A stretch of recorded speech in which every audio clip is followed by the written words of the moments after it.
ജീവിതത്തിൽ ഒരിക്കലെങ്കിലും സ്വന്തം ശ്വാസം പോലും മറന്ന് മറ്റൊരാൾക്ക് വേണ്ടി ജീവിച്ചിട്ടുള്ളവർക്ക് മാത്രമേ ഈ വേദന മനസ്സിലാകൂ. നമ്മുടെ സമാധാനവും സന്തോഷവും, എന്തിന് നമ്മുടെ ജീവിതത്തിലെ ഏറ്റവും വിലപ്പെട്ട സമയവും ഊർജവും വരെ അവർക്കായി നമ്മൾ മാറ്റിവെച്ചിട്ടുണ്ടാകും. അവരുടെ കണ്ണീര് വീഴുമ്പോൾ നമ്മുടെ നെഞ്ച് പൊട്ടിയിട്ടുണ്ടാകും.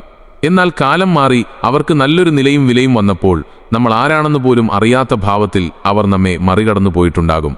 നമ്മളിൽ ഭൂരിഭാഗം ആളുകളും നെഞ്ചിൽ ചുമക്കുന്ന ഏറ്റവും കഠിനമായ ശാപവും വേദനയും ഇതാണ്. മനുഷ്യസഹജമായ ഈ ക്രൂരതയെയും നന്ദികേടിനെയും കുറിച്ച് ചാണക്യൻ തന്റെ തന്ത്രങ്ങളിൽ വളരെ കൃത്യമായി അടിവരയിട്ട് പറയുന്നുണ്ട്. ഒരു മനുഷ്യൻ എപ്പോഴാണ് നന്ദികേടിന്റെ മുഖംമൂടി അണിയുന്നത് എന്ന് മുൻകൂട്ടി പ്രവചിക്കുക അസാധ്യമാണ്. കാരണം അവർ ഒരിക്കലും ഒരു ശത്രുവിന്റെ വേഷത്തിലല്ല നമ്മുടെ മുന്നിലേക്ക് വരുന്നത്, മറിച്ച് നമ്മുടെ സങ്കടങ്ങളിൽ പങ്കുചേരാനെത്തുന്ന ആത്മാർത്ഥ സുഹൃത്തുക്കളുടെയോ അല്ലെങ്കിൽ ചോരബന്ധങ്ങളുടെയോ രൂപത്തിലായിരിക്കും. ഇവിടെയാണ് നമ്മൾ തിരിച്ചറിയേണ്ട ക്രൂരമായ ആ മനഃശാസ്ത്രപരമായ സത്യം ഒളിഞ്ഞിരിക്കുന്നത്. നന്ദിയില്ലാത്ത മനുഷ്യർക്ക് ചില പ്രത്യേക സ്വഭാവങ്ങളുണ്ട്.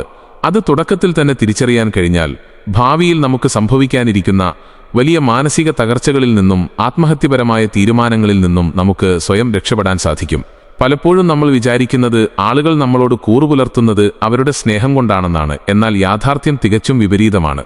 ഒരു വ്യക്തിക്ക് നിങ്ങളോട് നന്ദികേട് കാണിക്കണമെങ്കിൽ അതിനു മുൻപ് അവർക്ക് നിങ്ങളിൽ നിന്ന് ചില കാര്യങ്ങൾ നേടിയെടുക്കേണ്ടതുണ്ട്.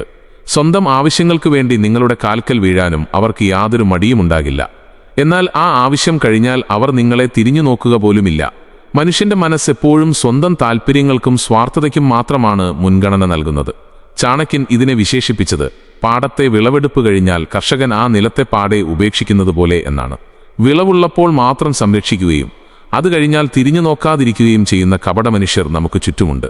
ഇത് നിങ്ങളുടെ ജീവിതത്തിൽ ഇതുവരെ ശ്രദ്ധിച്ചിട്ടുണ്ടോ എന്നറിയില്ല. പക്ഷെ സ്വന്തം ഭൂതകാലത്തിലേക്ക് സൂക്ഷ്മമായി നിരീക്ഷിച്ചാൽ നിങ്ങളുടെ സ്വന്തം ജീവിതത്തിൽ തന്നെ ഇത്തരം ചതിയന്മാരെ കണ്ടെത്താൻ കഴിയും. നന്ദിയില്ലാത്ത മനുഷ്യരുടെ ആദ്യത്തെ ലക്ഷണം അവർ എപ്പോഴും ഇരവാദം ഉന്നയിക്കും എന്നതാണ്. തങ്ങൾ എപ്പോഴും പാവങ്ങളാണെന്നും ഈ ലോകം മുഴുവൻ തങ്ങൾക്കെതിരാണെന്നും അവർ വരുത്തി തീർക്കും. ഇത് കാണുമ്പോൾ നമ്മുടെ മനസ്സിൽ പ്രകൃതിദത്തമായ ഒരു സഹതാപം തോന്നും. ആ സഹതാപമാണ് നമ്മളെ അവരിലേക്ക് അടുപ്പിക്കുന്നത്. നമ്മൾ നമ്മുടെ കയ്യിലുള്ളത് മുഴുവൻ അവർക്കായി വെച്ചു നീട്ടും. നമ്മുടെ സമാധാനവും സമയവും പണവും അവർക്കായി ചിലവഴിക്കും. എന്നാൽ അവരുടെ കഷ്ടപ്പാടുകൾ മാറി അവർ ഒരു സുരക്ഷിത സ്ഥാനത്ത് എത്തിക്കഴിയുമ്പോൾ അവരുടെ സംസാരത്തിന്റെ ശൈലി തന്നെ മാറും. നീയൊക്കെ എനിക്ക് എന്ത് സഹായമാണ് ചെയ്തത്? ഞാൻ എൻ്റെ കഠിനാധ്വാനം കൊണ്ടാണ് ഈ നിലയിലെത്തിയത് എന്ന് അവർ വളരെ ലളിതമായി പറയുമ്പോൾ നമ്മുടെ നെഞ്ച് തകർന്നു പോകും. ഈ മാറ്റം പെട്ടെന്നൊരു ദിവസം ഉണ്ടാകുന്നതല്ല. അത് അവരുടെ ഉള്ളിൽ പണ്ടേയുള്ള അഹങ്കാരത്തിന്റെയും നന്ദികേടിന്റെയും പുറത്തുവരൽ മാത്രമാണ്. മനഃശാസ്ത്രപരമായി നോക്കിയാൽ നന്ദിയില്ലാത്ത മനുഷ്യർക്ക് മറ്റുള്ളവരുടെ അധ്വാനത്തിന്റെയോ വിയർപ്പിന്റെയോ വില മനസ്സിലാക്കാൻ കഴിയില്ല. അവർ വിചാരിക്കുന്നത് ലോകത്തിലെ എല്ലാവരും തങ്ങളെ സഹായിക്കാൻ ബാധ്യസ്ഥരാണ് എന്നാണ്. ചാണക്യൻ പറഞ്ഞിട്ടുണ്ട്, ഒരു പാമ്പിന് എത്ര പാൽ കൊടുത്താലും അതിൻ്റെ ഉള്ളിലെ വിഷം കുറയില്ല. അതുപോലെ തന്നെയാണ് നന്ദിയില്ലാത്ത മനുഷ്യരുടെ സ്വഭാവവും. അവർക്ക് നിങ്ങൾ എത്ര വലിയ നന്മ ചെയ്താലും ഒടുവിൽ അവർ നിങ്ങളുടെ നേരെ തന്നെ തിരിയും, നിങ്ങളെ കൊത്തിമുറിവേൽപ്പിക്കും. ജീവിതത്തിൽ ഇത്തരം ക്രൂരമായ അനുഭവങ്ങൾ ഉണ്ടാകുമ്പോൾ നമ്മൾ തളർന്നു പോകരുത്. പകരം അതൊരു വലിയ പാഠമായി കണ്ട് മുന്നോട്ടു പോകാൻ പഠിക്കണം. മനുഷ്യരെ കൃത്യമായി തിരിച്ചറിയുക എന്നത് ഈ കപടലോകത്തിൽ ജീവിക്കാൻ ഏറ്റവും അത്യാവശ്യമായ ഒരു കലയാണ്. ചില വ്യക്തികൾ തങ്ങൾക്ക് ഏറ്റവും പ്രതിസന്ധിയുള്ള ഘട്ടത്തിൽ കൂടെ നിന്നവരെയും സഹായിച്ചവരെയും ഒടുവിൽ നന്ദികേടോടെ തള്ളിപ്പറയുന്നത് എന്തുകൊണ്ടാണെന്നതിന് പിന്നിൽ അതിക്രൂരമായൊരു മനഃശാസ്ത്രമുണ്ട്. നിങ്ങൾ അവരെ നെഞ്ചോട് ചേർത്ത് നിർത്തി സഹായിച്ച ആ കാലമത്രയും അവർ ഈ സമൂഹത്തിന് മുന്നിൽ ഒന്നുമല്ലാത്തൊരു പരാജയമായിരുന്നു, അല്ലെങ്കിൽ മറ്റുള്ളവരുടെ ദയയ്ക്കു വേണ്ടി കൈനീട്ടേണ്ടി വന്ന അശരണരായിരുന്നു. എന്നാൽ കാലം മാറി അവർ വിജയത്തിന്റെ അത്യുന്നതങ്ങളിലെത്തുമ്പോൾ തങ്ങളുടെ ആ പഴയ തോൽവിയുടെയും ദാരിദ്ര്യത്തിന്റെയും നാളുകൾ ഓർക്കാൻ അവരുടെ ഈഗോ ഒട്ടും ഇഷ്ടപ്പെടുന്നില്ല. നിങ്ങളുടെ സാന്നിധ്യം അവർക്ക് നൽകുന്നത് ആ പഴയ കഷ്ടപ്പാടുകളുടെയും നിസ്സഹായാവസ്ഥയുടെയും നീറുന്ന ഓർമ്മപ്പെടുത്തലുകൾ മാത്രമാണ്.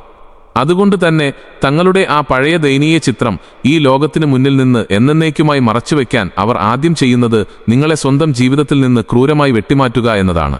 നിങ്ങളെ കാണുമ്പോൾ അവർക്ക് സ്വന്തം ദാരിദ്ര്യവും അശരണത്വവുമാണ് ഓർമ്മ വരിക. ആ ഒരു കാരണത്താൽ സ്വന്തം അഹങ്കാരത്തെയും ഈഗോയെയും സംരക്ഷിക്കാൻ വേണ്ടി അവർ നിങ്ങളെ ഒരു ശത്രുവിനെ പോലെ കാണാൻ തുടങ്ങുന്നു. ചാണക്യൻ ഇതിനെയാണ് മനുഷ്യസഹജമായ ഏറ്റവും വലിയ സ്വാർത്ഥത എന്ന് വിശേഷിപ്പിച്ചത്. മഹാനായ ചാണക്യൻ തന്റെ അർത്ഥശാസ്ത്രത്തിൽ ഈ ചതിയുടെ ആഴത്തെക്കുറിച്ച് കൃത്യമായി പ്രതിപാദിക്കുന്നുണ്ട്. ദുഷ്ടനായ ഒരു വ്യക്തിക്ക് നമ്മൾ ചെയ്യുന്ന സഹായം വിഷപ്പാമ്പിന് നൽകുന്ന പാലിന് തുല്യമാണ്. പാലിന്റെ ഗുണം കൊണ്ട് പാമ്പിന്റെ വിഷം കൂടുകയേയുള്ളൂ. അതുപോലെ നന്ദികെട്ട മനുഷ്യർക്ക് നമ്മൾ ചെയ്യുന്ന നന്മകൾ അവരുടെ ഉള്ളിലെ അഹങ്കാരം ഇരട്ടിയാക്കാൻ മാത്രമേ ഉപകരിക്കൂ. തങ്ങൾ മറ്റുള്ളവരെക്കാൾ ശ്രേഷ്ഠരായതുകൊണ്ടാണ് എല്ലാവരും തങ്ങളെ സഹായിക്കുന്നത് എന്ന് അവർ സ്വയം വിശ്വസിക്കാൻ തുടങ്ങും. ഈ തെറ്റായ ചിന്ത അവരെ കൂടുതൽ ക്രൂരന്മാരും സ്വാർത്ഥരുമാക്കി മാറ്റുന്നു. നമ്മൾ കാണിക്കുന്ന നന്മയെ സ്വന്തം കഴിവിനുള്ള അംഗീകാരമായി അവർ തെറ്റിദ്ധരിക്കുകയാണ് ചെയ്യുന്നത്. ഇവിടെയാണ് നമ്മൾ നമ്മുടെ സഹായങ്ങളും സ്നേഹവും ആർക്കൊക്കെ നൽകണം എന്നതിനെക്കുറിച്ച് കൃത്യമായ ഒരു അതിർവരമ്പ് സൂക്ഷിക്കേണ്ടത്. എല്ലാവരെയും കണ്ണുമടച്ച് വിശ്വസിക്കുന്നതാണ് നമ്മൾ ജീവിതത്തിൽ ചെയ്യുന്ന ഏറ്റവും വലിയ തെറ്റ്. നന്ദിയില്ലാത്ത മനുഷ്യരുടെ മറ്റൊരു പ്രധാന ലക്ഷണം അവർ എപ്പോഴും മറ്റുള്ളവരുടെ കുറ്റങ്ങൾ മാത്രം തിരഞ്ഞുപിടിക്കുന്നതിൽ മിടുക്കരായിരിക്കും എന്നതാണ്. നിങ്ങൾ അവർക്ക് 9 കാര്യങ്ങൾ ഒപ്പം നിന്ന് ചെയ്തു കൊടുക്കുകയും 10ാമത്തെ കാര്യം സാഹചര്യങ്ങൾ കൊണ്ട് ചെയ്യാൻ സാധിക്കാതെ വരികയും ചെയ്താൽ അവർ ആ 10ാമത്തെ കുറവിനെക്കുറിച്ച് മാത്രമായിരിക്കും ലോകത്തോട് വിളിച്ചു പറയുക. മുൻപ് ചെയ്ത 9 നന്മകളെയും അവർ ഒരൊറ്റ നിമിഷം കൊണ്ട് വിസ്മരിക്കും. നിന്നെ വിശ്വസിച്ച് എനിക്ക് തെറ്റിപ്പോയി, നിർണായകമായ സമയത്ത് നീ എന്നെ കൈവിട്ടു എന്ന രീതിയിലുള്ള വൈകാരികമായ ബ്ലാക്ക്മെയിലിംഗിലേക്ക് അവർ പെട്ടെന്ന് തന്നെ കടക്കും. ഇത് കേൾക്കുമ്പോൾ ദയയുള്ള നമ്മുടെ ഉള്ളിൽ ഒരു കുറ്റബോധം തോന്നിത്തുടങ്ങും. നമ്മൾ കാരണം അവർക്ക് എന്തോ വലിയ നഷ്ടം സംഭവിച്ചു എന്ന് നമ്മൾ സ്വയം വിശ്വസിച്ച് വിഷമിക്കും. എന്നാൽ ഇത് അവരുടെ ഭാഗത്തു നിന്നുള്ള വളരെ ആസൂത്രിതമായ ഒരു സൈക്കോളജിക്കൽ തന്ത്രമാണ്. തങ്ങളുടെ ഭാഗത്തുള്ള തെറ്റുകളും നന്ദികേടും മറച്ചുവെക്കാൻ അവർ നിങ്ങളിൽ കുറ്റബോധം അടിച്ചേൽപ്പിക്കുകയാണ് ചെയ്യുന്നത്. ഈ ഒരു പ്രവണത നമ്മൾ കൃത്യമായി മനസ്സിലാക്കേണ്ടതുണ്ട്. മനുഷ്യബന്ധങ്ങളിൽ കൃത്യമായ അതിരുകൾ സൂക്ഷിച്ചില്ലെങ്കിൽ നമ്മൾ എപ്പോഴും ചൂഷണം ചെയ്യപ്പെടുകയും ഒടുവിൽ തനിച്ചാവുകയും ചെയ്യും. നമ്മൾ ചെയ്യുന്ന നന്മകൾ അതിന് അർഹതയുള്ളവർക്ക് മാത്രമായിരിക്കണം നൽകേണ്ടത്. ചാണക്യൻ പറഞ്ഞതുപോലെ അർഹതയില്ലാത്തവന് നൽകുന്ന ജ്ഞാനവും ധനവും സ്നേഹവും ഒരുപോലെ നശിച്ചു പോകും. അതുകൊണ്ട് നിങ്ങളുടെ ജീവിതത്തിലേക്ക് വരുന്ന മനുഷ്യരുടെ പെരുമാറ്റങ്ങളെ വളരെ സൂക്ഷ്മമായി നിരീക്ഷിക്കുക. അവരുടെ നാവിലെ വാക്കുകളേക്കാൾ അവരുടെ പ്രവൃത്തികളെ മാത്രം വിശ്വസിക്കുക. നിങ്ങളുടെ സ്നേഹവും സമയവും അമൂല്യമാണ്. അത് ആർക്കും ചവിട്ടിമെതിക്കാൻ വിട്ടുകൊടുക്കരുത്. നന്ദികെട്ട മനുഷ്യരുടെ ഏറ്റവും ക്രൂരമായ മറ്റൊരു മുഖം തങ്ങളെ ജീവിപ്പിച്ചു നിർത്തിയവരെ തന്നെ ഈ സമൂഹത്തിനു മുന്നിൽ കുറ്റവാളികളാക്കാൻ അവർ ആഞ്ഞുശ്രമിക്കും എന്നതാണ്. സ്വന്തം ചോരയും നീരും നൽകി അവരെ താങ്ങി നിർത്തിയ നമ്മളെ എന്തിനാണ് അവരിങ്ങനെ വേട്ടയാടുന്നത് എന്ന് ചിന്തിച്ചിട്ടുണ്ടോ? അതിന് പിന്നിൽ അതിഭീകരമായ ഒരു മനഃശാസ്ത്ര തന്ത്രമുണ്ട്. അവർ നിങ്ങളെ ചവിട്ടിമെതിച്ച് കടന്നുപോകുമ്പോഴും അല്ലെങ്കിൽ നിങ്ങളോട് ഏറ്റവും വലിയ ചതി ചെയ്യുമ്പോഴും നാളെ ഈ ലോകത്തിനു മുന്നിൽ തങ്ങൾ വിചാരണ ചെയ്യപ്പെടുമെന്ന് അവർക്ക് നന്നായി അറിയാം. നിന്നെ അത്രയധികം സ്നേഹിക്കുകയും സഹായിക്കുകയും ചെയ്ത ആ മനുഷ്യനോടാണോ നീ ഈ ക്രൂരത ചെയ്തത് എന്ന് ചുറ്റുമുള്ളവർ ചോദിക്കുന്ന ആ ചോദ്യത്തെ അവർ ഭയപ്പെടുന്നു. ആ ഒരു ചോദ്യത്തിൽ നിന്ന് സ്വന്തം അഹങ്കാരത്തെയും സ്വാർത്ഥതയെയും രക്ഷിക്കാൻ വേണ്ടി അവർ ആദ്യം ചെയ്യുന്നത് നിങ്ങളെക്കുറിച്ചില്ലാത്ത നുണകളും അപവാദങ്ങളും നാടുനീളെ പ്രചരിപ്പിക്കുക എന്നതാണ്. നിങ്ങൾ അവരെ സഹായിച്ചത് എന്തോ സ്വാർത്ഥലാഭങ്ങൾ മനസ്സിൽ കണ്ടുകൊണ്ടാണെന്നും അല്ലെങ്കിൽ നിങ്ങൾ അവരുടെ വളർച്ചയെ ഒതുക്കാൻ ശ്രമിക്കുകയാണെന്നും അവർ സമൂഹത്തെ ധരിപ്പിക്കും. തങ്ങളുടെ അടിയറവ് പറഞ്ഞ നന്ദികേടിനെ ന്യായീകരിക്കാൻ വേണ്ടി മാത്രം അവർ നിങ്ങളുടെ മാന്യമായ സ്വഭാവത്തെ വികൃതമായി ചിത്രീകരിക്കാൻ മടിക്കില്ല. ബുദ്ധിമാനായ ഒരു മനുഷ്യൻ താൻ ചെയ്ത നന്മകൾ ഒരിക്കലും വിളിച്ചു പറഞ്ഞു നടക്കില്ലെന്നും എന്നാൽ നന്ദിയില്ലാത്ത ഒരു വഞ്ചകൻ മറ്റുള്ളവരുടെ നന്മകളെ ഇല്ലാതാക്കാൻ ഏതറ്റം വരെയും പോകുമെന്നും ചാണക്യൻ വ്യക്തമാക്കുന്നുണ്ട്. ഇത്തരം ചതികളിൽ വീണുപോകുമ്പോൾ വേദനിപ്പിക്കുന്ന സത്യങ്ങൾ അവരെ ബോധ്യപ്പെടുത്താൻ നമ്മൾ പലപ്പോഴും ആവത് ശ്രമിക്കും. നമ്മൾ അവരോട് ചെന്ന് തർക്കിക്കും, അല്ലെങ്കിൽ നമ്മൾ തെറ്റുകാരല്ല എന്ന് തെളിയിക്കാൻ വേണ്ടി കണ്ണീരൊഴുക്കും. എന്നാൽ മനഃശാസ്ത്രപരമായി നോക്കിയാൽ നമ്മൾ ചെയ്യുന്ന ഏറ്റവും വലിയ വിഡ്ഢിത്തം അതാണ്. കാരണം അവർക്ക് സത്യമറിയാത്തതുകൊണ്ടല്ല അവർ നിങ്ങളെ വേദനിപ്പിക്കുന്നത്, മറിച്ച് ആ സത്യം ഉൾക്കൊള്ളാൻ അവരുടെ ഈഗോ അനുവദിക്കാത്തതുകൊണ്ടാണ്. അങ്ങനെയുള്ള ദുഷ്ടന്മാരോട് വാദിക്കാൻ പോകുന്നത് നമ്മുടെ ആത്മാഭിമാനവും സമാധാനവും പൂർണ്ണമായി നശിപ്പിക്കാൻ മാത്രമേ കാരണമാകൂ. ഇവിടെയാണ് ചാണക്യൻ ഉപദേശിക്കുന്ന ഏറ്റവും മാരകമായ ആയുധം നമ്മൾ പുറത്തെടുക്കേണ്ടത്. അത് മറ്റൊന്നുമല്ല, പൂർണ്ണമായ മൗനം മാത്രമാണ്. മൗനം എന്നത് ഒരിക്കലും ഒരു മനുഷ്യന്റെ ദുർബലതയല്ല, മറിച്ച് ശത്രുവിനെ നിശബ്ദമായി കൊല്ലുന്ന മൂർച്ചയേറിയ ആയുധമാണ്. നന്ദിയില്ലാത്ത മനുഷ്യരെപ്പോഴും കാത്തിരിക്കുന്നത് നിങ്ങളുടെ ആക്രോശങ്ങൾക്കും പ്രതികരണങ്ങൾക്കും വേണ്ടിയാണ്. നിങ്ങൾ ദേഷ്യപ്പെടുകയോ നെഞ്ചുപൊട്ടി കരയുകയോ ചെയ്യുമ്പോൾ അവരുടെ ക്രൂരമായ മനസ്സിന് അത് കൂടുതൽ ആനന്ദവും ഊർജവും നൽകും. എന്നാൽ നിങ്ങൾ ഒട്ടും ചലിക്കാതെ പൂർണ്ണമായും ശാന്തനായി അവരെ അവഗണിക്കുമ്പോൾ അവരുടെ എല്ലാ തന്ത്രങ്ങളും അവിടെ തവിടുപൊടിയാകും. തങ്ങളുടെ വാക്കുകൾക്ക് നിങ്ങളുടെ മനസ്സിനെ ഉലയ്ക്കാൻ കഴിയില്ല എന്ന് മനസ്സിലാക്കുമ്പോൾ അവർ ഉള്ളിൽ ഭയന്ന് സ്വയം തളർന്നുപോകും. ഈ പ്രപഞ്ചത്തിലെ ഏറ്റവും വലിയ മനഃശാസ്ത്രപരമായ സത്യമെന്തെന്നാൽ നിങ്ങൾ കൊടുക്കുന്ന വേദനകൾക്ക് കാലം അതിക്രൂരമായ മറുപടി നൽകുക തന്നെ ചെയ്യും. നമ്മൾ ചെയ്ത ആത്മാർത്ഥമായ നന്മകൾ ഒരിക്കലും വെറുതെയാകില്ല. അത് പ്രപഞ്ചത്തിന്റെ ഏതോ ഒരു കോണിൽ നിങ്ങൾക്കായി കാത്തുവെച്ചിട്ടുണ്ടാകും. ഒടുവിൽ അത് നിങ്ങളുടെ ജീവിതത്തിലേക്ക് വലിയൊരു അനുഗ്രഹമായി മടങ്ങിയെത്തുക തന്നെ ചെയ്യും. അതുകൊണ്ട് നമ്മളെ പിന്നിൽ നിന്ന് കുത്തിയവരെക്കുറിച്ചോ നമ്മളോട് നന്ദികേട് കാണിച്ച വഞ്ചകരെക്കുറിച്ചോ ആലോചിച്ച് നിങ്ങളുടെ അമൂല്യമായ സമയം കളയരുത്. അവർ അവരുടെ തരംതാണ സ്വഭാവം കാണിച്ചു, എന്നാൽ നമ്മൾ നമ്മുടെ ഉയർന്ന വ്യക്തിത്വമാണ് കാണിക്കേണ്ടത്. ജീവിതമാകുന്ന ഈ യാത്രയിൽ മനുഷ്യർ വരും പോകും, എന്നാൽ അവരുടെ ചതികൾക്ക് മുന്നിൽ നമ്മൾ നമ്മുടെ മൂല്യങ്ങൾ പണയം വെക്കരുത്. ചാണക്യൻ പറഞ്ഞതുപോലെ ഒരു സിംഹം കാട്ടിൽ കൂട്ടമില്ലാതെ തനിച്ചായിരിക്കുമ്പോഴും അത് രാജാവ് തന്നെയാണ്. അതുപോലെ നിങ്ങളുടെ ആത്മാഭിമാനവും നന്മയും കൂടെയുണ്ടെങ്കിൽ ഈ ഭൂമിയിൽ ആരുടെയും സഹായമില്ലാതെ തന്നെ നിങ്ങൾക്ക് വലിയ വിജയങ്ങൾ കീഴടക്കാൻ സാധിക്കും. നന്ദികെട്ട മനുഷ്യർക്ക് ജനങ്ങളെ കബളിപ്പിക്കാൻ പ്രകൃതി നൽകിയ ഒരു പ്രത്യേക കഴിവുണ്ട്. അവർ എപ്പോഴും മറ്റുള്ളവരുടെ തകർന്നടിഞ്ഞ ജീവിതങ്ങളിലേക്ക് കടന്നുവരുന്നത് വലിയൊരു രക്ഷകന്റെയോ ആശ്വാസത്തിന്റെയോ മുഖം മൂടി അണിഞ്ഞായിരിക്കും. തുടക്കത്തിൽ അവർ നിങ്ങളുടെ മേൽ ചൊരിയുന്ന ആ അമിതമായ സ്നേഹവും അടിയറവ് വയ്ക്കുന്ന കരുതലും കണ്ടാൽ എത്ര കഠിനഹൃദയനും അറിയാതെ വീണുപോകും. എന്നാൽ ആ അത്ഭുത പ്രപഞ്ചത്തിന് പിന്നിൽ നിങ്ങളെ ജീവനോടെ വിഴുങ്ങാൻ പോകുന്ന ഒരു വലിയ അപകടം ഒളിഞ്ഞിരിപ്പുണ്ട്. മനഃശാസ്ത്രജ്ഞർ ഈ ക്രൂരമായ കെണിയെ ലവ് ബോംബിംഗ് എന്നാണ് വിശേഷിപ്പിക്കുന്നത്. അതായത് തുടക്കത്തിൽ നിങ്ങളെ പ്രശംസകൾ കൊണ്ട് മൂടുകയും അമിതമായ സ്നേഹം പ്രകടിപ്പിക്കുകയും ചെയ്ത് നിങ്ങളുടെ പ്രതിരോധം തകർത്ത് അവരുടെ വലയിലാക്കുക എന്നതാണ് ഇതിന്റെ തന്ത്രം. നിങ്ങൾ അവരെ പൂർണ്ണമായി വിശ്വസിച്ച് നിങ്ങളുടെ ആത്മാവ് വരെ തുറന്നുകാട്ടി കഴിയുമ്പോൾ അവർ തങ്ങളുടെ യഥാർത്ഥ വിഷലിപ്തമായ സ്വഭാവം പുറത്തെടുക്കാൻ തുടങ്ങും.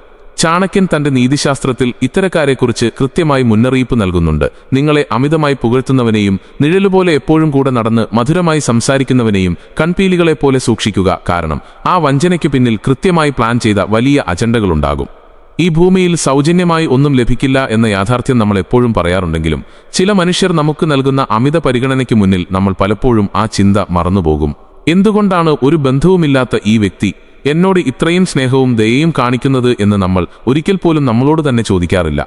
ആ നിർണായകമായ ചോദ്യം സ്വയം ചോദിക്കാതെ പോകുന്നതാണ് നമ്മൾ ജീവിതത്തിൽ വരുത്തിവെക്കുന്ന ഏറ്റവും വലിയ വിനാശം. നന്ദിയില്ലാത്ത മനുഷ്യർ നിങ്ങളുടെ കഴിവുകളേക്കാൾ നിങ്ങളുടെ ഉള്ളിലെ ബലഹീനതകളെയും ഏകാന്തതകളെയുമാണ് ആദ്യം മനസ്സിലാക്കുന്നത്. നിങ്ങൾക്ക് ജീവിതത്തിൽ കടുത്ത ഒറ്റപ്പെടലോ അല്ലെങ്കിൽ വൈകാരികമായി ആരുടെയെങ്കിലും ശക്തമായ പിന്തുണയോ ആവശ്യമുണ്ടെന്ന് അവർ തിരിച്ചറിഞ്ഞാൽ അവർ കൃത്യമായി ആ ശൂന്യതയിലേക്ക് വലിഞ്ഞുകയറി വന്നിരിക്കും. എന്നിട്ട് പതുക്കെ പതുക്കെ നിങ്ങളുടെ ചിന്തകളെയും ജീവിതത്തിന്റെ നിയന്ത്രണത്തെയും അവർ തങ്ങളുടെ കൈപ്പിടിയിലൊതുക്കും. ഒടുവിൽ നിങ്ങൾ അവരുടെ വിരൽത്തുമ്പിലെ ഒരു വെറും കളിപ്പാവയായി മാറിത്തീരും. ഇങ്ങനെയുള്ള സ്വാർത്ഥരായ ആളുകൾക്ക് സ്വന്തം തെറ്റുകൾ തിരുത്തുന്നതിനേക്കാൾ എപ്പോഴും മറ്റുള്ളവരെ കുറ്റപ്പെടുത്താനേ അറിയൂ. അവരുടെ സ്വന്തം ജീവിതത്തിൽ എന്ത് പരാജയമോ തകർച്ചയോ ഉണ്ടായാലും അതിന് കാരണം കൂടെ നിന്ന മറ്റുള്ളവരാണ് എന്ന് അവർ യാതൊരു മടിയുമില്ലാതെ വിളിച്ചു പറയും. സ്വന്തം ഭാഗത്തുള്ള തെറ്റുകൾ ഏറ്റുപറയാനുള്ള മാന്യതയും മനസ്സിന്റെ വിശാലതയും അവർക്കൊരിക്കലും ഉണ്ടാകില്ല. ചാണക്യൻ ഇതിനെക്കുറിച്ച് പറയുന്നത് ഒരു തെളിഞ്ഞ കണ്ണാടിക്ക് മുന്നിൽ നിൽക്കുമ്പോൾ മാത്രമാണ് നമ്മുടെ യഥാർത്ഥ രൂപം നമുക്ക് കാണാൻ സാധിക്കുക. എന്നാൽ അഹങ്കാരിയായ മനുഷ്യന്റെ മനസ്സ് ചെളിപിടിച്ച ഒരു മങ്ങിയ കണ്ണാടി പോലെയാണ്. അതിൽ സ്വന്തം ക്രൂരതകളും തെറ്റുകളും അവർക്ക് ഒരിക്കലും തെളിഞ്ഞു കാണില്ല എന്നാണ്. അവർ എപ്പോഴും കുറ്റപ്പെടുത്തലിന്റെ വിരൽ ചൂണ്ടുന്നത് നിങ്ങളെപ്പോലെ കൂടെ നിന്ന സാധുക്കൾക്ക് നേരെ മാത്രമായിരിക്കും. നിങ്ങളുടെ ജീവിതത്തിലും ഇത്തരം നീറുന്ന അനുഭവങ്ങൾ ചിലപ്പോൾ ഉണ്ടായിട്ടുണ്ടാകാം. നമ്മൾ അവർക്കായി ചെയ്ത എല്ലാ ത്യാഗങ്ങളും സഹായങ്ങളും മറന്ന് നമ്മൾ എപ്പോഴെങ്കിലും വരുത്തിയ ചെറിയൊരു തെറ്റിനെ മാത്രം പർവ്വതീകരിച്ച് കാണിച്ച് അവർ നമ്മളെ ക്രൂരമായി കുറ്റപ്പെടുത്തുമ്പോൾ നമ്മുടെ ഉള്ളിലുണ്ടാകുന്ന മാനസിക വിഷമം വാക്കുകൾ കൊണ്ട് വിവരിക്കാൻ കഴിയാത്തതാണ്. എന്നാൽ ഈ കൈപ്പേറിയ അനുഭവങ്ങളിൽ നിന്ന് നമ്മൾ പഠിക്കേണ്ട വലിയൊരു ജീവിതപാഠമുണ്ട്. ഈ ഭൂമിയിൽ നമ്മുടെ ആത്മാഭിമാനം പണയം വെച്ച് ആർക്കും അമിതമായ പ്രാധാന്യം നൽകരുത്. നമ്മുടെ സന്തോഷവും മനസ്സിന്റെ സമാധാനവും മറ്റൊരു വ്യക്തിയുടെ കാൽക്കൽ കൊണ്ടുപോയി പണയം വെക്കരുത്. ചാണക്യൻ പറഞ്ഞതുപോലെ നിങ്ങളെക്കാൾ പദവി കൊണ്ട് ഉയർന്നവരോടോ അല്ലെങ്കിൽ താഴ്ന്നവരോടോ അമിതമായ സൗഹൃദം സ്ഥാപിക്കരുത്. നിങ്ങളോട് എല്ലാ രീതിയിലും തുല്യത പുലർത്തുന്നവരോട് മാത്രമേ സഖ്യം ചെയ്യാവൂ.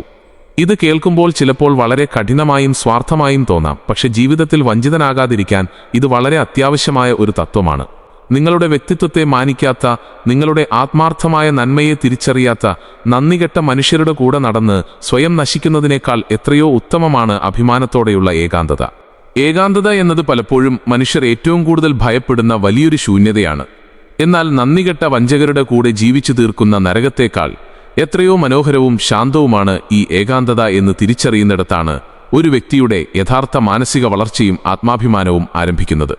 മനഃശാസ്ത്രപരമായ യാഥാർത്ഥ്യം പരിശോധിച്ചാൽ നമ്മളോട് നന്ദികേട് കാണിക്കുന്ന മനുഷ്യർ വളരെ ആസൂത്രിതമായി പതുക്കെ പതുക്കെ നമ്മുടെ ആത്മവിശ്വാസത്തെയും വ്യക്തിത്വത്തെയും പൂർണ്ണമായി ഇല്ലാതാക്കാൻ ശ്രമിച്ചുകൊണ്ടേയിരിക്കും.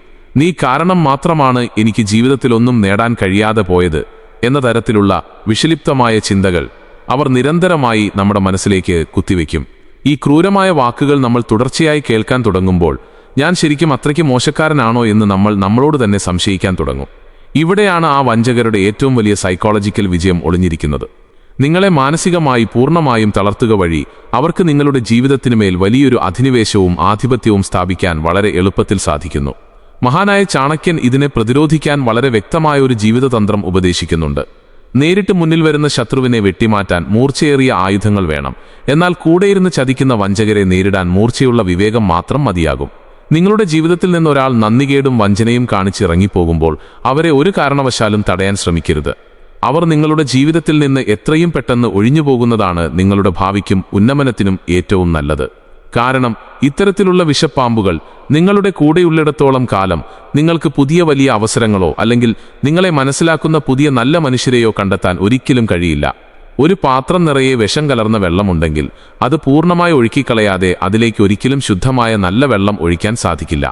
അതുപോലെ തന്നെയാണ് നമ്മുടെ ജീവിതവും. വിഷലിപ്തരായ മനുഷ്യരെ ജീവിതത്തിൽ നിന്ന് ക്രൂരമായി പുറത്താക്കുമ്പോൾ മാത്രമേ നല്ല ചിന്തകൾക്കും സ്നേഹമുള്ള മനുഷ്യർക്കും നിങ്ങളുടെ മനസ്സിൽ സ്ഥാനം ലഭിക്കൂ. നന്ദിയില്ലാത്ത മനുഷ്യരുടെ മറ്റൊരു വലിയ ക്രൂരത അവർ എപ്പോഴും നിങ്ങളെ മറ്റുള്ളവരുമായി താരതമ്യം ചെയ്ത് അപമാനിച്ചുകൊണ്ടിരിക്കുമെന്നതാണ്. ആ വ്യക്തിയെ നോക്കൂ, ആ മനുഷ്യൻ കൂടെയുള്ളവരെ എത്ര നന്നായി സഹായിക്കുന്നു, നീ എനിക്ക് വേണ്ടി എന്തു ചെയ്തു എന്നൊക്കെ അവർ യാതൊരു ലജ്ജയുമില്ലാതെ ചോദിച്ചുകൊണ്ടേയിരിക്കും. ഈ ക്രൂരമായ താരതമ്യങ്ങൾ നിങ്ങളുടെ ആത്മാഭിമാനത്തെ ആഴത്തിൽ മുറിവേൽപ്പിക്കും. എന്നാൽ ഇവിടെ നമ്മൾ തിരിച്ചറിയേണ്ട മനഃശാസ്ത്രപരമായ സത്യം, അവർക്ക് നിങ്ങളോടുള്ള സ്നേഹമില്ലായ്മ കൊണ്ടല്ല അവർ അങ്ങനെ സംസാരിക്കുന്നത്, മറിച്ച് നിങ്ങളുടെ ഉള്ളിൽ ഭീകരമായ ഒരു അപകർഷതാബോധം സൃഷ്ടിക്കാൻ വേണ്ടിയാണ് അവർ ഈ തന്ത്രം പ്രയോഗിക്കുന്നത്. തങ്ങളെപ്പോഴും 100% ശരിയാണെന്നും മറ്റുള്ളവർ മാത്രമാണ് തെറ്റുകാരെന്നും ഈ സമൂഹത്തിനു മുന്നിൽ വരുത്തി തീർക്കാനുള്ള അവരുടെ മലിനമായ ശ്രമത്തിന്റെ ഭാഗമാണിത്. ചാണക്യൻ പറഞ്ഞിട്ടുണ്ട്, ഒരു മാരകമായ മൂർഖൻ പാമ്പ് കടിക്കുന്നതിനേക്കാൾ എത്രയോ ഭീകരമാണ് കൂടെയിരുന്ന് നെഞ്ചിലേക്ക് കുത്തുന്ന വഞ്ചകന്റെ വാക്കുകളെന്ന്. ആ വാക്കുകൾ നമ്മുടെ ശരീരത്തെയല്ല, നമ്മുടെ ആത്മാവിനെയാണ് ജീവനോടെ മുറിവേൽപ്പിക്കുന്നത്. അതുകൊണ്ട് തന്നെ ഇത്തരം തരംതാണ വാക്കുകളെ നമ്മൾ പൂർണ്ണമായും അവഗണിക്കാൻ പഠിക്കുക തന്നെ വേണം. ഈ ലോകത്ത് ആര് നമ്മളെക്കുറിച്ച് എന്ത് ചിന്തിക്കുന്നു എന്നതിലല്ല, മറിച്ച് നമ്മൾ ആരാണെന്ന് നമുക്ക് കൃത്യമായ ബോധ്യമുണ്ടോ എന്നതിലാണ് കാര്യം. നിങ്ങളുടെ ജീവിതത്തിൽ നിങ്ങൾ മറ്റുള്ളവർക്കായി ചെയ്ത നന്മകൾ നിങ്ങളുടെ മാത്രം അമൂല്യമായ സമ്പാദ്യമാണ്. അത് കൂടെയുള്ള മനുഷ്യർ അംഗീകരിച്ചില്ലെങ്കിലും പ്രപഞ്ചത്തിന്റെ നീതിപീഠം അത് കൃത്യമായി കാണുന്നുണ്ട്. ചാണക്യന്റെ തന്ത്രങ്ങൾ എപ്പോഴും നമ്മെ പഠിപ്പിക്കുന്നത് മറ്റാരുടെയും സഹായമില്ലാതെ സ്വയം ശക്തരാകാൻ മാത്രമാണ്. മറ്റുള്ളവരുടെ താൽക്കാലികമായ അംഗീകാരങ്ങൾക്ക് വേണ്ടി കൈനീട്ടി കാത്തുനിൽക്കാതെ സ്വന്തം കഴിവിനെ മാത്രം വിശ്വസിച്ച് ആത്മവിശ്വാസത്തോടെ മുന്നോട്ടു പോകുന്ന ഒരു മനുഷ്യനെ തോൽപ്പിക്കാൻ ഈ പ്രപഞ്ചത്തിൽ ആർക്കും കഴിയില്ല. നല്ല മനുഷ്യരുടെ ജീവിതത്തിൽ മാത്രം എന്തുകൊണ്ടാണ് കടുത്ത സങ്കടങ്ങളും കണ്ണീരും എപ്പോഴും വേട്ടയാടുന്നത് എന്ന് നമ്മൾ പലപ്പോഴും ആഴത്തിൽ ചിന്തിക്കാറുണ്ട്. മറ്റുള്ളവരുടെ വിഷമം കാണുമ്പോൾ സ്വന്തം കാര്യം മറന്ന് ഓടിനടന്ന് സഹായിക്കുന്നവർ, ഉള്ളിൽ ഒരു തരത്തിലുള്ള കള്ളവുമില്ലാത്ത പാവങ്ങൾ എന്തുകൊണ്ടാണ് ജീവിതത്തിൽ എപ്പോഴും അതിക്രൂരമായി വഞ്ചിക്കപ്പെടുന്നത്? ഇതിന് പിന്നിൽ ഭീകരമായ ഒരു മനഃശാസ്ത്രപരമായ സത്യമുണ്ട്. നന്മയുള്ള മനുഷ്യർ എപ്പോഴും ചുറ്റുമുള്ളവരെയും തങ്ങളെപ്പോലെ തന്നെയാണ് കാണുന്നത്. താൻ ഒരിക്കലും ഒരാളെ ചതിക്കില്ലെങ്കിൽ മുൻപിൽ നിൽക്കുന്ന വ്യക്തിയും എന്നെ ചതിക്കില്ല എന്ന് അവർ അന്ധമായി വിശ്വസിക്കുന്നു. ഈ അമിതമായ നിഷ്കളങ്കതയെയാണ് നന്ദിയില്ലാത്ത ക്രൂരന്മാർ തങ്ങളുടെ സ്വാർത്ഥതയ്ക്കായി മുതലെടുക്കുന്നത്. ചാണക്യൻ ഇതിനെക്കുറിച്ച് വളരെ കൃത്യമായ ഒരു മുന്നറിയിപ്പ് നൽകുന്നുണ്ട്. കാട്ടിൽ നേരെ വളർന്നു നിൽക്കുന്ന മരങ്ങളാണ് കോടാലിക്ക് മുന്നിൽ ആദ്യം വീഴുന്നത്. എന്നാൽ വളഞ്ഞു പുളഞ്ഞു നിൽക്കുന്ന മരങ്ങളെ ആരും തൊടില്ല. അതുപോലെ ഈ സമൂഹത്തിൽ അമിതമായി നേരുള്ളവരും നിഷ്കളങ്കരുമായ മനുഷ്യരാണ് എപ്പോഴും ആദ്യം ആക്രമിക്കപ്പെടുന്നത്. ഇതിന്റെ യഥാർത്ഥ അർത്ഥം നമ്മളൊരു ചീത്ത മനുഷ്യനായി മാറണം എന്നല്ല, പകരം നമ്മൾ അന്ധമായ വിശ്വാസങ്ങൾ മാറ്റിവെച്ച് വിവേകമുള്ളവരായി മാറണം എന്നാണ്. നമ്മളൊരാൾക്ക് നന്മ ചെയ്യുമ്പോൾ പോലും ആ വ്യക്തി അതിന് അർഹനാണോ എന്ന് കൃത്യമായി പരിശോധിക്കണം. പാത്രത്തിന്റെ വലിപ്പവും ശേഷിയും നോക്കി വേണം അതിലേക്ക് വെള്ളമൊഴിക്കാൻ. അതുപോലെ സ്വീകരിക്കുന്ന മനുഷ്യന്റെ മനസ്സിന്റെ പാകം നോക്കി വേണം നമ്മൾ അവരെ സഹായിക്കാൻ. നന്ദികെട്ട മനുഷ്യർക്ക് ഒരു വലിയ പ്രത്യേകതയുണ്ട്. അവർക്കൊരിക്കലും തൃപ്തി വരാത്ത ഭീകരമായൊരു മനസ്സുണ്ടാകും. നിങ്ങൾ അവർക്ക് എത്രയൊക്കെ ചെയ്തു കൊടുത്താലും അവരെപ്പോഴും പറയും ഇത്രയേ ഉള്ളൂ എന്ന്. ഒരു മഹാസമുദ്രത്തിലേക്ക് എത്ര വെള്ളം ഒഴുക്കിവിട്ടാലും അത് ഒരിക്കലും നിറയില്ല എന്ന് പറയുന്നത് പോലെ അവരുടെ ആവശ്യങ്ങളും ആഗ്രഹങ്ങളും ഈ ഭൂമിയിൽ ഒന്നിനും ശമിപ്പിക്കാൻ കഴിയില്ല. നിങ്ങളുടെ ജീവിതത്തിലെ എല്ലാ സമ്പാദ്യവും അവർക്കായി നൽകിയാലും ഒടുവിൽ അവർ പറയും നിങ്ങൾ അവർക്ക് വേണ്ടി ഒന്നും ചെയ്തില്ല എന്ന്. ഈ കഠിനമായ യാഥാർത്ഥ്യം നമ്മൾ തിരിച്ചറിയുമ്പോൾ നമ്മുടെ ജീവിതത്തിൽ വലിയൊരു മാറ്റമുണ്ടാകും. നമ്മൾ മറ്റുള്ളവരെ സഹായിക്കുന്നത് പൂർണ്ണമായി നിർത്തുകയല്ല വേണ്ടത്, മറിച്ച് നമ്മുടെ നന്മകൾക്കും സഹായങ്ങൾക്കും കൃത്യമായ ഒരു അതിർവരമ്പ് നിശ്ചയിക്കുകയാണ് വേണ്ടത്. സ്വന്തം ജീവിതം തകർത്തു തരിപ്പണമാക്കിക്കൊണ്ട് മറ്റൊരാളെ കെട്ടിപ്പടുക്കാൻ നമ്മൾ ഒരിക്കലും ശ്രമിക്കരുത്. കാരണം നാളെ നിങ്ങൾ തകർന്നു വീഴുമ്പോൾ ആ കൈ പിടിച്ചുയർത്താൻ മുൻപിൽ ആരുമുണ്ടാകില്ല. ചാണക്യൻ പറഞ്ഞതുപോലെ സ്വയം രക്ഷിക്കാൻ ത്രാണിയില്ലാത്ത ഒരു മനുഷ്യന് മറ്റുള്ളവരെ രക്ഷിക്കാൻ ഒരിക്കലും കഴിയില്ല. നിങ്ങളുടെ ഈ ഭൂമിയിലെ ആദ്യത്തെ കടമ നിങ്ങളോട് തന്നെയാണ്. നിങ്ങളുടെ മാനസികാരോഗ്യവും മനസ്സിന്റെ സമാധാനവും സംരക്ഷിക്കുക എന്നത് മറ്റാരേക്കാളും നിങ്ങളുടെ മാത്രം ഉത്തരവാദിത്തമാണ്. നന്ദിയില്ലാത്ത മനുഷ്യരെ കൃത്യമായി തിരിച്ചറിയാൻ വളരെ എളുപ്പമുള്ള ഒരു വഴിയുണ്ട്. നിങ്ങളുടെ ജീവിതത്തിൽ ചെറിയൊരു പ്രതിസന്ധിയോ കഷ്ടപ്പാടോ വരുമ്പോൾ അവരുടെ മുഖഭാവം മാത്രം ശ്രദ്ധിക്കുക. നിങ്ങൾ സങ്കടപ്പെട്ടിരിക്കുമ്പോൾ നിങ്ങളുടെ വേദനകൾ കേൾക്കാൻ അവർക്കൊട്ടും സമയമുണ്ടാകില്ല. അവർ എപ്പോഴും സ്വന്തം കാര്യങ്ങൾ പറഞ്ഞ് വലിയ തിരക്കിലാണെന്ന് ലോകത്തിന് മുന്നിൽ വരുത്തി തീർക്കും. ഈ ഒരു ചെറിയ സൂചന മാത്രം മതി അവർ നിങ്ങളുടെ ജീവിതത്തിൽ എത്രത്തോളം ആത്മാർത്ഥതയുള്ളവരാണെന്ന് വ്യക്തമായി മനസ്സിലാക്കാൻ. ഇത് തിരിച്ചറിഞ്ഞ് പതുക്കെ അവരിൽ നിന്ന് അകലം പാലിക്കുകയാണ് ഒരു ബുദ്ധിമാൻ ചെയ്യേണ്ടത്. അവരോട് ഒരു തരത്തിലുള്ള തർക്കങ്ങൾക്കോ വഴക്കുകൾക്കോ പോകാതെ തികച്ചും ശാന്തമായി അവരുടെ ജീവിതത്തിൽ നിന്നും പിൻവാങ്ങുക. ജീവിതത്തിൽ നമ്മൾ എടുക്കുന്ന ഏറ്റവും ബുദ്ധിപരവും ആത്മാഭിമാനമുള്ളതുമായ തീരുമാനങ്ങളിൽ ഒന്നാണ് ചില വിഷലിപ്തരായ മനുഷ്യരിൽ നിന്ന് തികച്ചും നിശബ്ദമായി അകന്നുപോവുക എന്നത്. നമ്മളോട് നന്ദികേട് കാണിച്ച വഞ്ചകരോട് പ്രതികാരം ചെയ്യാൻ ഇറങ്ങിപ്പുറപ്പെടുന്നത് നമ്മുടെ വിലപ്പെട്ട സമയവും ഊർജവും ഒരുപോലെ കളഞ്ഞു കുളിക്കുന്നതിന് തുല്യമാണ്. ചാണക്യൻ വ്യക്തമാക്കുന്നുണ്ട്, കെട്ടിക്കിടക്കുന്ന ചെളിയിലേക്ക് കല്ലിട്ടാൽ ആ ചെളി തിരിച്ച് നമ്മുടെ ദേഹത്തേക്ക് തന്നെയാണ് തെറിക്കുക. അതുപോലെ തരംതാണ മനുഷ്യരോട് പ്രതികരിക്കാനും തർക്കിക്കാനും പോയാൽ നശിച്ചു പോകുന്നത് നമ്മുടെ സ്വന്തം വ്യക്തിത്വവും മാന്യതയുമാണ്. ഈ ലോകത്ത് നമുക്ക് ചെയ്യാൻ കഴിയുന്ന ഏറ്റവും വലിയ പ്രതികാരം എന്നത് അവരെക്കാൾ വലിയൊരു വിജയം നമ്മുടെ ജീവിതത്തിൽ നേടിയെടുക്കുക എന്നത് മാത്രമാണ്. നിങ്ങൾ എല്ലാ തകർച്ചകളിൽ നിന്നും കരകയറി സന്തോഷത്തോടെയും ഉന്നതിയിലും ജീവിക്കുന്നത് ദൂരത്തുനിന്ന് കാണുന്നതാണ് നന്ദിയില്ലാത്ത മനുഷ്യർക്ക് നൽകാൻ കഴിയുന്ന ഏറ്റവും മാരകമായ ശിക്ഷ.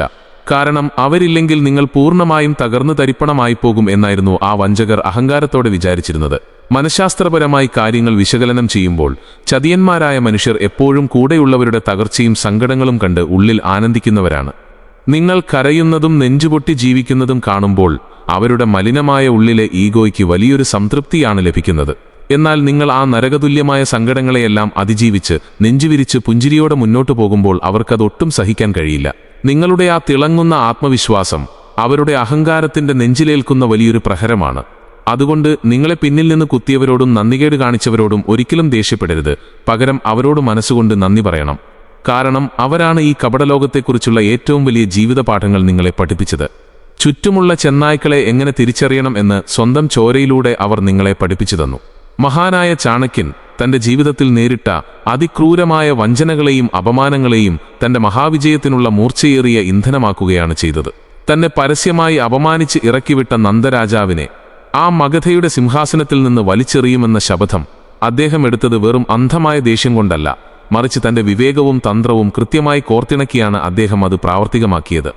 നമ്മളും നമ്മുടെ ജീവിതത്തിൽ ഇതേ തന്ത്രമാണ് പ്രയോഗിക്കേണ്ടത്. നമ്മുടെ ഉള്ളിലെ സങ്കടങ്ങളെയും ദേഷ്യത്തെയും വന്യമായൊരു പോസിറ്റീവ് ഊർജ്ജമാക്കി മാറ്റിയെടുക്കണം. നമ്മളെക്കൊണ്ട് ഒന്നിനും കൊള്ളില്ല എന്ന് പറഞ്ഞ് തള്ളിപ്പറഞ്ഞവരുടെ മുന്നിൽ നമ്മൾ സ്വപ്നം കാണാൻ കഴിയാത്ത അത്രയും ഉന്നതങ്ങളിൽ എത്തി നിൽക്കണം. അതാണ് യഥാർത്ഥ കംബാക്ക് എനർജി. ഈ ജീവിതം എന്നത് വളരെ വലിയൊരു യാത്രയാണ്. ഈ സുദീർഘമായ യാത്രയിൽ പലതരത്തിലുള്ള മനുഷ്യർ നമ്മുടെ ജീവിതത്തിലേക്ക് കടന്നുവരും. ചില മനുഷ്യർ നമുക്ക് മനോഹരമായ ഓർമ്മകൾ സമ്മാനിക്കുമ്പോൾ മറ്റു ചിലർ ജീവിതകാലം മുഴുവൻ മറക്കാത്ത വലിയ പാഠങ്ങളാണ് നൽകുന്നത്. നന്ദിയില്ലാത്ത മനുഷ്യരെ വെറുമൊരു കൈപ്പേറിയ പാഠമായി മാത്രം കണ്ട് നിങ്ങളുടെ മനസ്സിൽ നിന്നും അറുത്തുമാറ്റുക. അങ്ങനെയുള്ള ചതിയന്മാർക്ക് നിങ്ങളുടെ പുണ്യമായ ജീവിതത്തിൽ ഇനിയൊരു നിമിഷം പോലും സ്ഥാനം നൽകരുത്. ഒരു തവണ ഒരാൾ നമ്മളെ ചതിച്ചാൽ അത് അവരുടെ തെറ്റാണ്. എന്നാൽ രണ്ടാം തവണയും നമ്മൾ അവരെ വിശ്വസിച്ച് അവസരം നൽകിയാൽ അത് നമ്മൾ സ്വയം വരുത്തിവെക്കുന്ന വലിയ തെറ്റാണ്. ചാണക്യൻ പറഞ്ഞതുപോലെ ഒരു തവണ ചതിച്ചവനെ വീണ്ടും വിശ്വസിക്കുന്നത് സ്വന്തം കൈകൊണ്ട് ആത്മഹത്യ ചെയ്യുന്നതിന് തുല്യമാണ്. അതുകൊണ്ട് വിവേകത്തോടെ മാത്രം തീരുമാനങ്ങൾ എടുക്കുക. നിങ്ങളുടെ ഭാവി നിങ്ങളുടെ മാത്രം കൈകളിലാണ് ഒളിഞ്ഞിരിക്കുന്നത്.